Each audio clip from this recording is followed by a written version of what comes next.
Today I'm in Mayfair, I'm on Park Lane, and the reason that I've come here is to go to this place behind me, the Dorchester Hotel, which is one of the most famous in the world.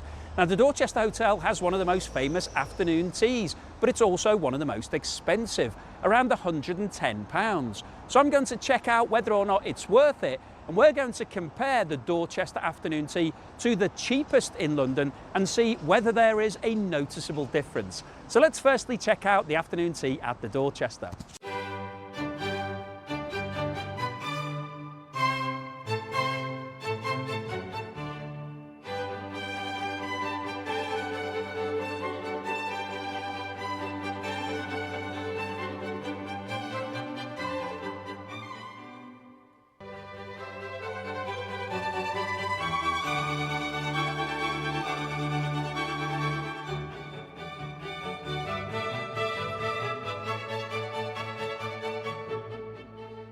So here we are inside the Dorchester Hotel, and I have to say, this place is very palatial. This is really, really upmarket. Has the feeling of a sort of 1920s sort of club where you see on the TV where people would come and hang out and the aristocracy would sort of enjoy their time. It's got that timeless feeling to it, very relaxed, got some nice music playing in the background, and it's a really nice private setup. So we've got a table for two here. You can see I've got a lot of space, cameraman sitting on a chair, so it's really quite upmarket. So far, I have to say, it's scoring quite highly. It's a great first impression. So here's the menu. So I've got traditional afternoon tea. As I mentioned, it's £95, so it's really right up there. So this is one of the most expensive in London. I don't think there's anywhere more expensive than this. And as you would expect, there are lots of extras that you can have. You can have caviar, which if you go for the Beluga Caviar Extra, it's £325 on top of your £95. If you would like a glass of champagne, then you can pay £190 per glass, depending on what vintage you want to go for. And if you want a bottle, then it's going to be a lot more than that. But we're just having the afternoon tea. Now, I'll go through the menu of what's included when it arrives. But the teas here, it's not the biggest tea menu I've ever seen. So there are probably about 20 teas, maybe, something like that. And we were told that you can have 2 or 3. So a lot of other places it's unlimited. You can have as many different teas as you want. Here, I think it's sort of, you can have one with each course. So we'll order some tea. We'll get the afternoon tea started. But I wanted to say that the first impression, really, really good. Okay, so before the afternoon tea arrives, you get an amuse-bouche. Amuse-bouche is French for amuse the mouth. So this is basically just like a little free starter. So what this is asparagus and pea veloute, which is basically like blended asparagus and pea. Looks like a little smoothie, really, doesn't it? And it comes with this amazing. This is also asparagus and cream cheese, and I think this is like a sort of cracker bread. So she said to have a sip of it and then have a bite of the little cheese thing. So have a little bit of this. So cheers. It's only a tiny little glass. Oh, that is really tasty. If you like pea and asparagus, that would be right up your street. That's exactly what it is. It just tastes like that. Let's have a little bite of this, which has got almonds on it as well. Nice. Oh, that's really delicious. The asparagus is it's got a sweet edge to it, the biscuit, so it sort of lifts it. It's quite a good compliment against the veloute itself. Oh, I have to say, as a starter, that is absolutely brilliant, because it's a surprise, which is always nice when you come out for something to eat and when there's something extra that's not really on the menu. This isn't served at any other afternoon tea I've been to, so it's differentiating the Dorchester. I have to say, so far, presentation is amazing. This plate matches against these sort of things. It looks great, it tastes great. This is an absolute winner. So far, the Dorchester is really delivering. Okay, the sandwiches have now arrived. As you can see, they come on a plate. So this is them. So there's no tier as yet. We've got 1, 2, 3, 4, 5 different sandwiches. And the guy said to start at this end and work your way through to that end, which I quite like. It's always good when you get a bit of instruction. So we'll start off with the smoked salmon. So first of all, I always look at the filling to bread ratio, which I think is looking pretty good. You know, it's got a healthy amount of filling there. Now I'll tell you what's in here because it's quite detailed. If I just refer back to the menu for a second, if I can find the page. Here we go. So this is 7NY smoked salmon, horseradish, fennel, and pickled shallots on rye bread. So it's quite a complex sandwich. There's a lot going on in there. It looks good. It's a good size, probably about 3 or 4 bites in that, which I think is about right when you're coming to these lunches.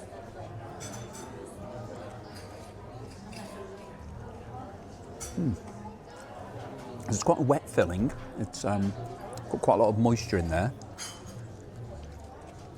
The classic combination with the horseradish and salmon.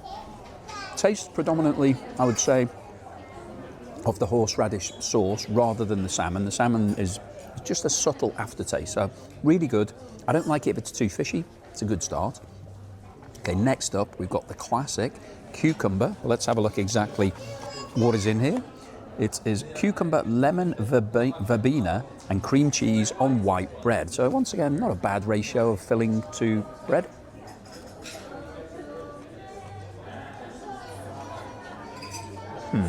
Well, the cucumber sandwiches can be one of my favourites, but probably not this one. It's a bit too thin, the cucumber.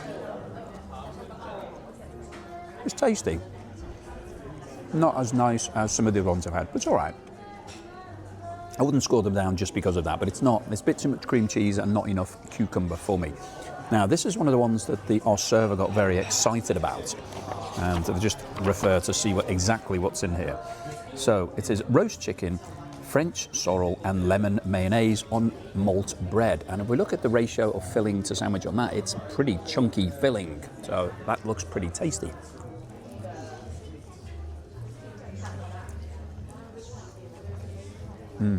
That's nice.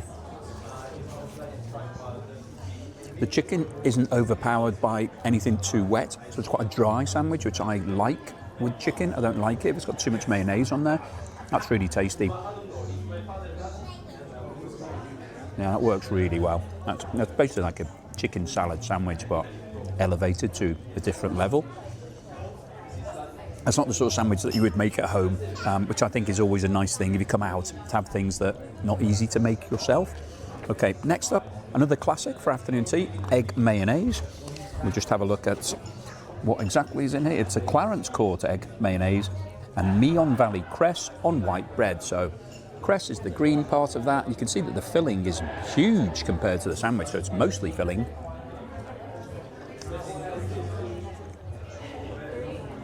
That's a good egg mayonnaise sandwich.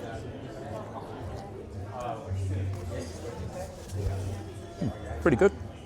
Now, the final sandwich was the one that our server got most excited about because this is ham and mustard. If I look at it, it's Dorrington ham, nasturtium and mustard mayonnaise. Now, he said that this ham is marinated for 24 hours in a variety of different herbs, and he said it's really subtle. You can see that it's quite pink, the ham. Looking forward to this one.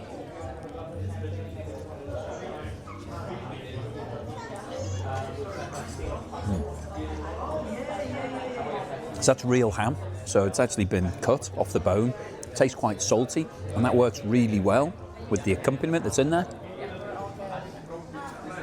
That's really nice. So, 5 really good sandwiches. And I've got the afternoon blend, the Dorchester afternoon blend. You can see it's quite dark. It's quite floral as well. It tastes very much like an Earl Grey, but with a lot more floral flavours in there. It's quite strong. Not my favourite blend of tea, I have to say. For the next round of tea, I won't be having this again. It's a bit too strong and a bit too floral. So I like a more delicate tea to have with my sandwiches, but I mean, it's presented nicely. I like the cup, I like the saucer. I can't complain about anything in terms of the environment here. Just don't like the tea that much. But these sandwiches were a great start. See you again in a moment for the best bit of any afternoon tea, the scones. So the cameraman just ordered a cappuccino, and it's come like this, which I think is really quite impressive. So if you just zoom in on that, cameraman, not too far, don't want to get it out of focus, but it actually says the Dorchester on the top in the cream. So That's quite flash. Haven't seen that before. We've also got a refill on the sandwiches, so you can get unlimited refills on the sandwiches, and I think on the scones, but not on the cakes. So cameraman's going to have that. I've just ordered myself a new tea. I didn't really like the first one, but this is a black vanilla tea. This is delicious, absolutely delicious. So really smooth black tea with just that hint of vanilla as a sort of aftertaste. Really, really lovely. So very impressed with the drinks. Let's see what the scones are like. Wow, well, we're still waiting for the scones to arrive, but in the meantime, another amuse-bouche type thing has arrived, and this is an Earl Grey raspberry and rose ice cream. So you can see that it's got sort of 3 different tiers to it here. It's on a lovely little plate, very delicate. I mean, it's just a small amount, but little things like this really differentiate, I think, the level of service and what you're getting for your money. So, it's quite hard, this. You can see it's stuck to the floor. I might have to use my knife to actually get through that. There we go. Oh, let's have a look at this. So you can see the cross cut there. It's got the 3 different sections to it. It's a sort of, it feels like there's a biscuit involved in this, but maybe not. Let me put the smaller piece in, see what it's like. It's really cold. Ooh, wow. It really does taste like Earl Grey tea, if you've ever had Earl Grey tea. And then you get this hint of raspberry and rose, and the white section sort of crunchy, crispy, very, very light. So it just disappears, just melts into your mouth. So wow, not had something like that before. Really special, really nice. Cleanses the palate before we get onto the jam and cream and the scones. So I have to say, that's a really nice touch. It's a bit of fun, it's a bit of theatre. I really enjoyed it, and I'm really looking forward to the scones. As you can see, the scones and the cakes have arrived, but I don't want to talk about them just yet because our server asked us whether or not we'd like another one of these amuse-bouche ice creams. So we've got refill on that as well, which is great.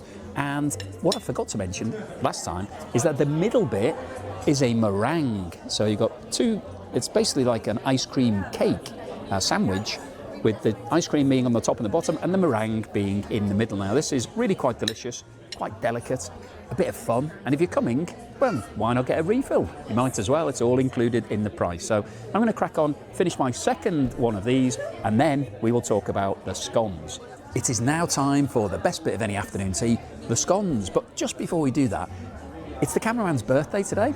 Happy birthday. And you can see that the latest coffee actually has happy birthday written on it. Really nice touch. So really quite impressed with the attention to detail here. Now the scones come, oh, I don't want to drop the whole thing, but let me just take them off here. Come in nicely wrapped up. It's like giving birth to a scone. And they're in here in this lovely little serviette. And we've got a fruit one and a plain one. So let me just put those back for a second. They're the cameraman's, not mine. Okay, so I'll start off with the fruit one. Now, as you know, the way to open a scone is not with the little knife. This is a funny little knife. It's almost like a letter opener. You've got to break it. So you've got to hope that you get a 50-50 break on the scone. That's not too bad, a bit heavier on the top than the bottom. We look at the scone, it's got quite a lot of fruit in it. Feels nice, it's a good size, not too big. Feels like it's going to be a good scone. Now, let's have a look at this. So we've got 2 jams and the cream. So clotted cream, looks like a good consistency. We'll have a look at that in a minute. And we've got strawberry jam and apricot jam. First time we've had apricot jam on any of the teas that I've been to. So let's dive in. Now, I've been told how to do this. I've been told off by somebody who was sending me some comments because I've been using this and then using the cream and they're all getting mixed in. So the way to do this is to decant the jam onto your plate like this. Decant the clotted cream as well, which is easier said than done because it's really sticky. So let's take that off there. So everything then goes onto my plate, and then I use my knife to put everything on. So I prefer to put the jam on first. So let's put the jam on here. It's a bit messier this way round, I have to say. Even though it might be the right way to do it, it does cause a bit of mess on the plate. Let's put a bit of this clotted cream on now. Clotted cream, it's a really good consistency, that. Sort of soft butter is really what you want, and that's a good consistency. That's a good proportion of each. Let's see what it's like.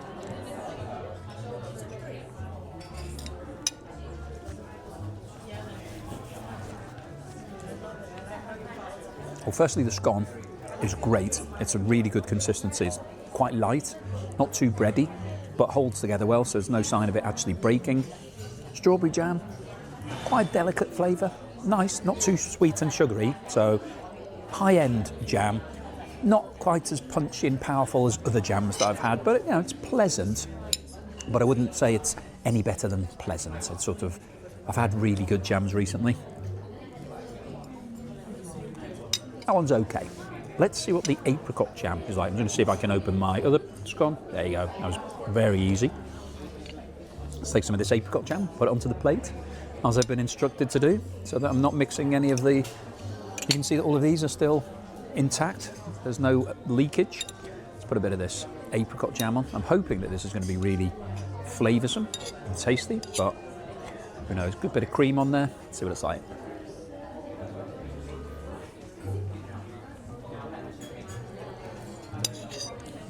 Interesting flavour. Almost tastes a bit smoky. It's an unusual flavour, that apricot jam. Doesn't taste like any apricot jam I've ever had before.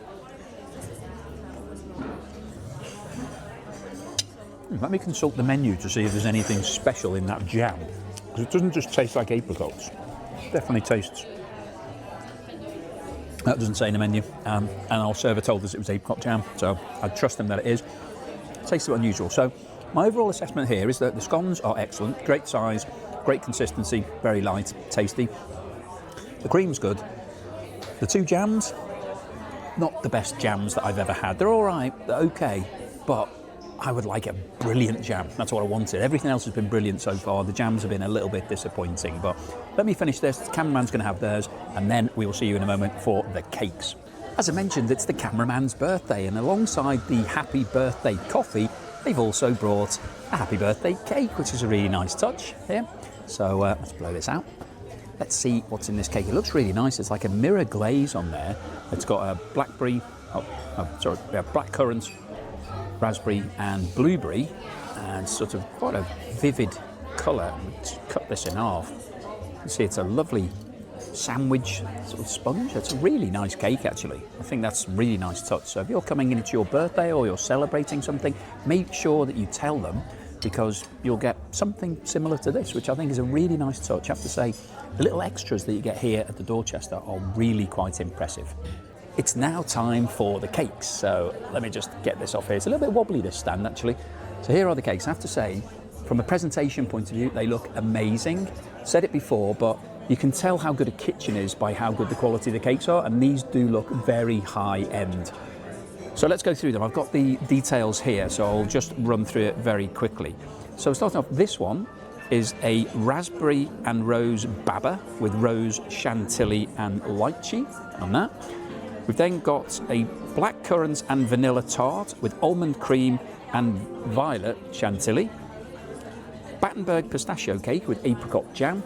And then our server said that this was his absolute favourite. Chocolate and Earl Grey mousse, Earl Grey creme with chocolate crunchy. So they do look great, but what do they taste like? That is always the acid test. So I'll start off with what I think is probably going to be my least favourite. I'm going to try and guess what my least and most favourite will be. So, not a massive fan of Battenberg, but it does look quite good. My little sunflower, my daisy has fallen off, but that's what it looks like. So it's pistachio, so it might be okay, because the thing I don't really like about most Battenbergs is the almond marzipan around the outside. So let's see what this is like.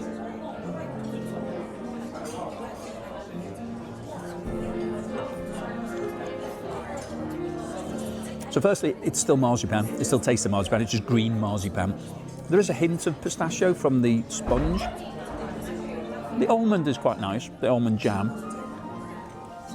As Battenbergs go, it's okay. I'm not a big fan, but I just don't like Battenberg. It's nicely presented. It's quite light, quite delicate. It tastes good. Okay, let's guess. Let's have a go at this one next. Oh, it's quite soft and slippery. Let's cut it down the middle and see what's in there. Okay, so we've got a sponge at the bottom, and then we've got a bit of raspberry, and then the cream on the top. So I think that's pop it all in.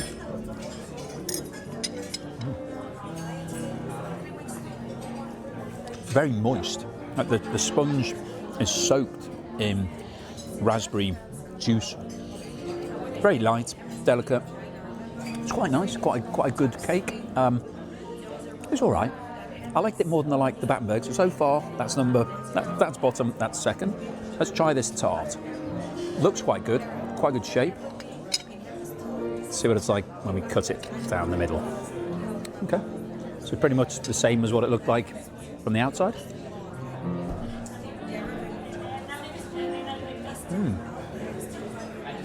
There's a really fruity flavour, really quite punchy. And the base, very light, it's like a light biscuit. Really good. It's quite a nice little treat. Yeah, I like that one. So that's probably my favourite one so far. But let's go for the one that my server said was the best. Now it's really, it's hard to pick up. I'll have to just cut it here. I don't think it'll survive me cutting it. And zoom in on that, cameraman. You can see the cross section there. So it looks pretty indulgent, pretty tasty. Let's see what it tastes like and try and get the base with it.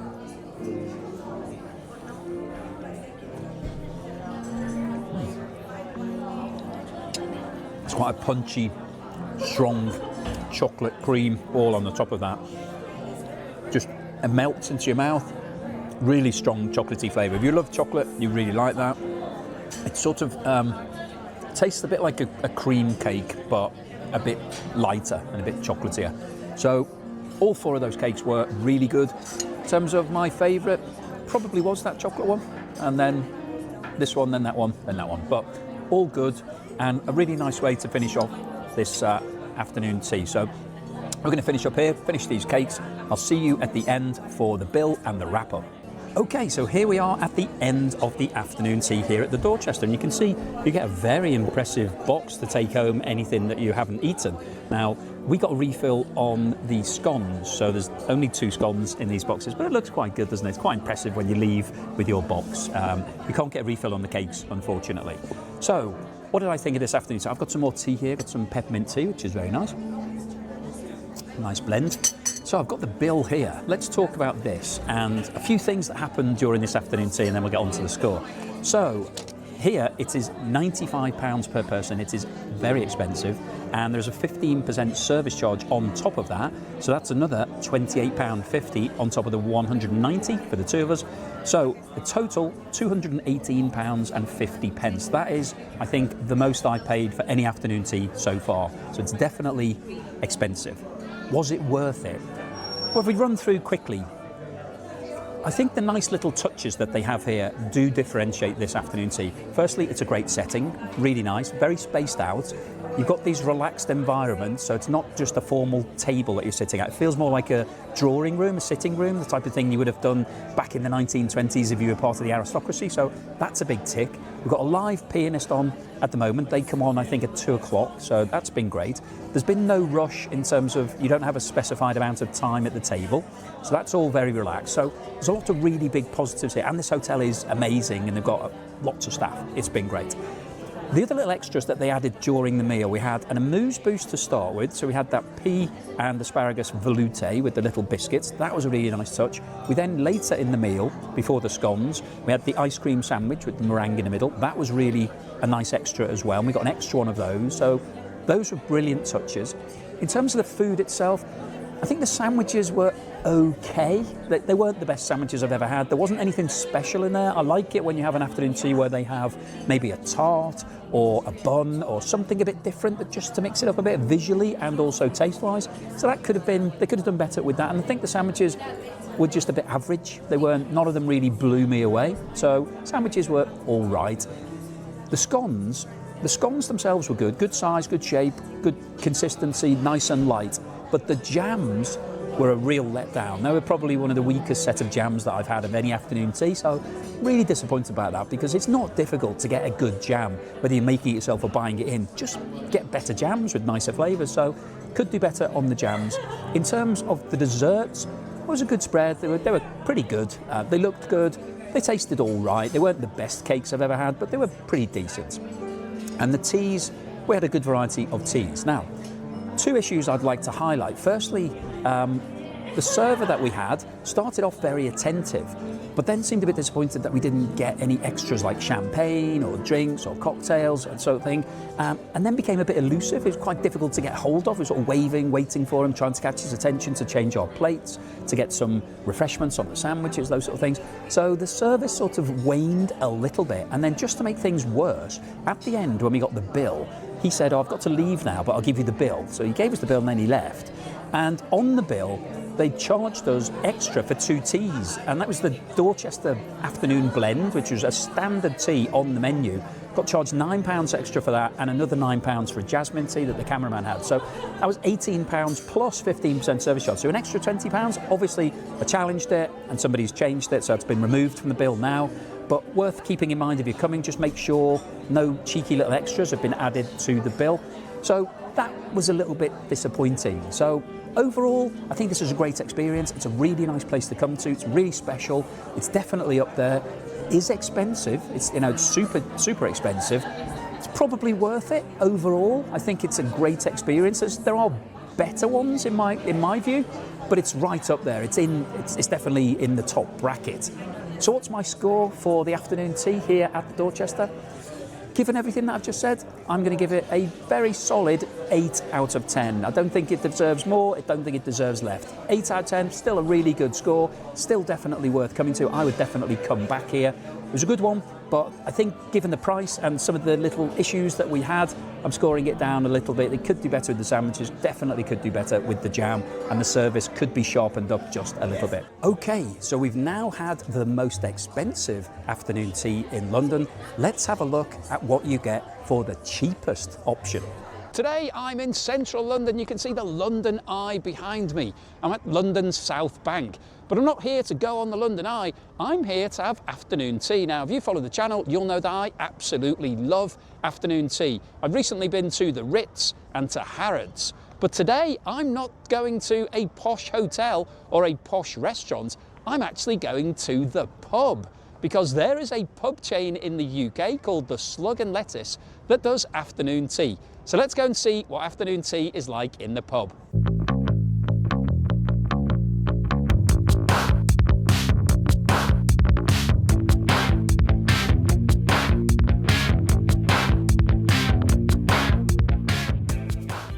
So here we are inside the Slug and Lettuce, and this has got a really weird sort of vibe to it. It's a bit like a sort of 80s cafe throwback. It's meant to be a pub, but feels sort of, they've made it very sort of family friendly, but in a sort of quite a dated way. But anyway, here's the menu. The menu's sort of quite a lot of pictures on it. It's reminiscent a little bit of the Wetherspoons menu, I think. It's sort of quite similar to that.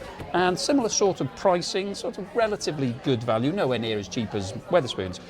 But interestingly, the afternoon tea isn't on this menu, so you have to order it 24 hours in advance. They don't make it here, they have to bring it in, so I had to pre-order it yesterday, which we've done. So they're now preparing it, whatever that might mean. So we'll wait and see what it does. So I can't show you the afternoon tea on the menu because it isn't on it. So just have to have a look when it turns up. Okay, so I've had to relocate tables because it was getting really busy where I was, and there were loads of children all screaming. So I've come to it a little bit quieter so that it doesn't affect the audio so bad.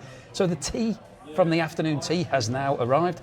Now, interestingly, I've got a really small teapot and a really big mug. So I think that mug is actually bigger than the teapot. So not sure how that works, but anyway, let's have some of this tea. Looks fine, but let's have a look at it. What is it? It's Twining's English Breakfast. So pretty decent, to be fair. That's a pretty posh brand with a bit of tea. Tastes good, so let's just see what the food's like when it turns up. The afternoon tea has now arrived, and it's all come at one time, which, because it's the pub, they've made it. So I'm going to start with the different sections. We'll just have a quick run through what we've got here. In the middle, which is the savoury section, we've got 3 different types of sandwich. We've got a BLT, a barbecue chicken and vegetables on focaccia. At the bottom, we've got the scones with jam and cream. And at the top here, we've got the desserts, which are Eton mess, cheesecake bites and brownie bites. So let's get started with the savoury section. So let me get my section. There's some here for the cameraman, not all for me. So I will take mine off. So we've got and we'll have a little taste of see what the savoury the lights are like at the Slug and Lettuce here at Waterloo. So what shall I start with? I think I'll start with the vegetable one, which it's quite different service here. Obviously, when you're in the Ritz or Harrods or a posh restaurant, they serve you usually individually, and then they will walk you through everything, how it's been cooked, how it's been prepared by the chef. That didn't really happen. I did ask the guy what it was, and he said that this was the veggie one. So it's on a focaccia bread. What we've got is some sun-dried tomatoes and rocket with what looks like maybe a bit of dressing, but let's see what it's like. It looks quite good. It's quite nice.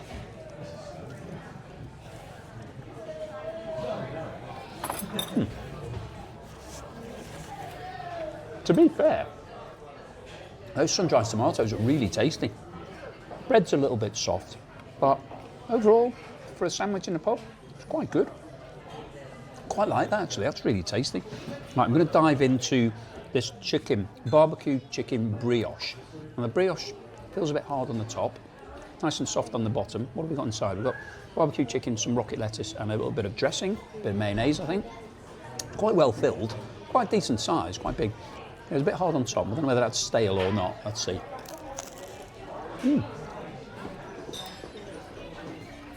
Again, to be fair, it's not stale. It's crispy. It's like crisped. It's really nice. It's a really good sandwich, actually. Good amount of filling, good proportion of chicken to rocket. I like that. Complements quite well against the vegetable. So far, I have to say I'm pretty impressed with these sandwiches. Now, let's see what this BLT is like. So, as you would expect, bacon, lettuce and tomato. No surprise there. Bit of butter. Feels a little bit crispy on top. I don't know whether it's been toasted or it's stale. Let's see. Toasted. It's not bad. It's pretty good as well. I have to say, I'm quite impressed so far. The savoury section of this afternoon tea here in the Sun and Lettuce holds up quite well. So let me finish this. Cameron's going to finish his, and we'll come back to talk about the scones. Right, it's now time for the afternoon tea speciality, the scone. I have to say that the sandwiches were pretty good, so I'm feeling pretty good so far. This scone, just get one. Quite big, quite weighty. It's been pre-cut, so it's very well sliced. Normally it's quite tricky to cut them, but this has been cut by a professional somewhere. Got raisins in it, which is always good. If you're going to just have one scone, have a raisin scone. But yeah, it's pretty big, pretty sizable. And alongside the scone, we've got Rodder's Clotted Cream, probably the most famous brand in the UK. I've had this many times before at lots of other cream teas. And Wilkin and Sons Strawberry Jam. So, which way round? Do I do the cream? Do I do the jam first? Let's have a look. Well, it's quite solid scone, so I think I could probably take the cream. Let's see if I can do the cream first. I'm going to go for that. I'll go for this bit here because it's a bit thicker. Oh yeah, that's gone on nicely. The scone hasn't broken, which is always good. Sometimes they just crumble away. So, can't remember which way round it was, whether this is the Devon or the Cornwall way. Oh, try not to drop it. Right, this jam. So this jam is a bit less impressive than some jams. A bit more of a sort of standard supermarket jam. Put a bit of that on. Let's see what we think of this.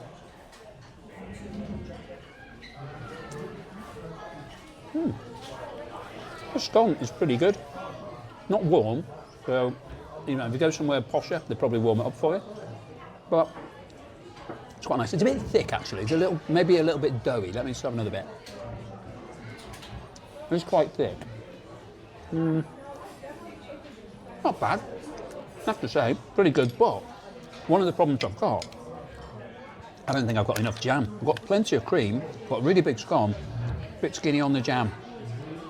And unfortunately here you can't ask for more because I've pre-ordered it. This is it. You get what you get.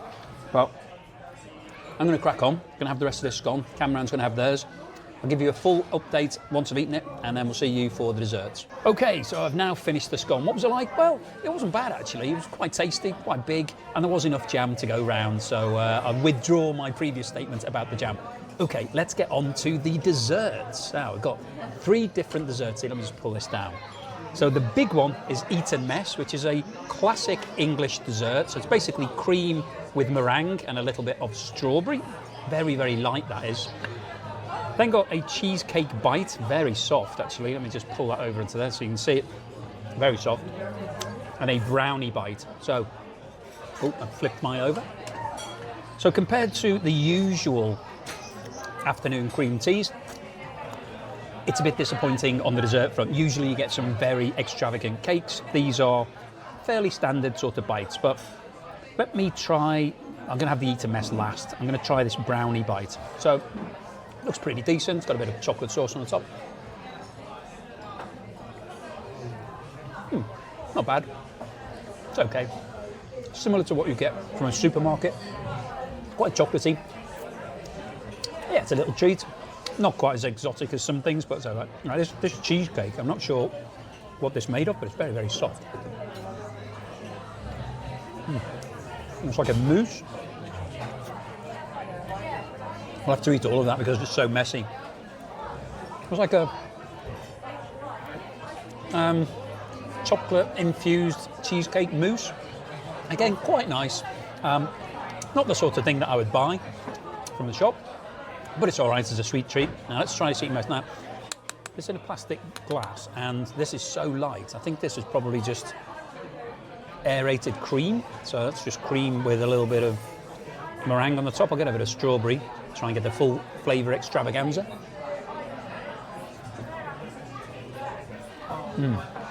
Well, the meringue and the strawberry is okay. The cream, I'm not sure how they've made that. It doesn't taste like real cream. Maybe it came out of a can. I don't think I'll be eating the rest of that. So it looks good, doesn't taste that great. So the desserts, a bit of a disappointment, I think. But let's not forget that this is afternoon cream tea in the Slug and Lettuce pub in central London. So I'm going to finish that brownie bite. I'll have a bit more of my tea. I'll see you at the end for the wrap-up. Okay, so here we are at the end of the meal. The pub's really filled up, actually. It's absolutely packed in here.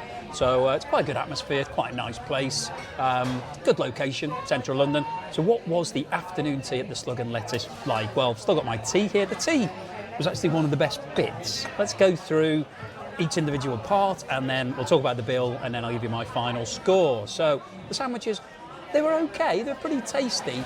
But in comparison to other afternoon teas I've had recently, not a lot of them. You only got 3 sandwiches, and with hindsight, not a huge quantity of food. So less food than you would normally get in an afternoon tea. They were okay, they were edible, quite tasty, but not the best.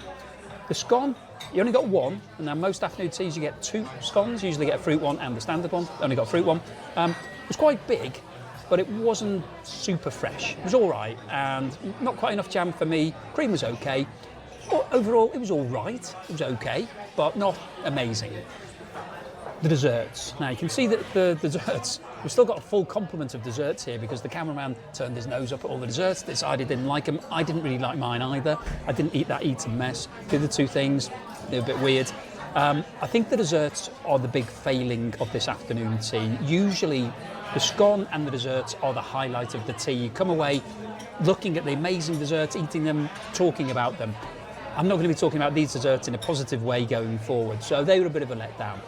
So how much did this cost? Well, this is the big difference. This is the really big difference. We're in central London, Waterloo, so this is the most expensive that you will pay. And this afternoon tea was £18 each. So that compares to, if we talk about the Ritz, it's £90 plus, might be even £95 now. Harrods, it's £80 plus. So £18 is like 4 or 5 times less expensive. So it is good value for money. If you want an afternoon tea experience in quite a lively setting, then this does tick the box. You get tea with it, and it's got all the constituent parts. The quality isn't anywhere near what you would get in those other places, so it's not really directly comparable, but it's still an afternoon treat.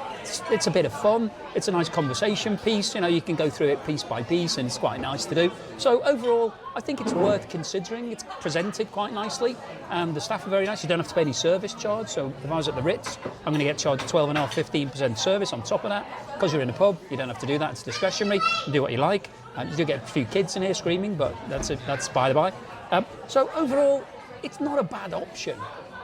What would my score be for the Slug and Lettuce afternoon tea? I'm going to give it a 5 out of 10. I think it was okay. It had the right pieces.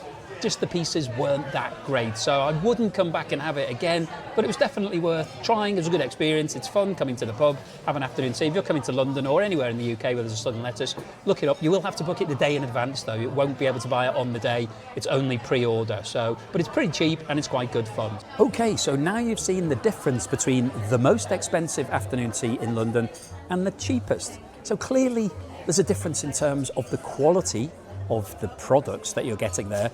The Dorchester afternoon tea, it was amazing in terms of some of the little extras that they added in there, the amuse-bouche and the little cheeky extra course before the scones. The scones were very high quality. However, and the cakes were really good as well, but however, the sandwiches, they weren't that much better than the cheapest afternoon tea.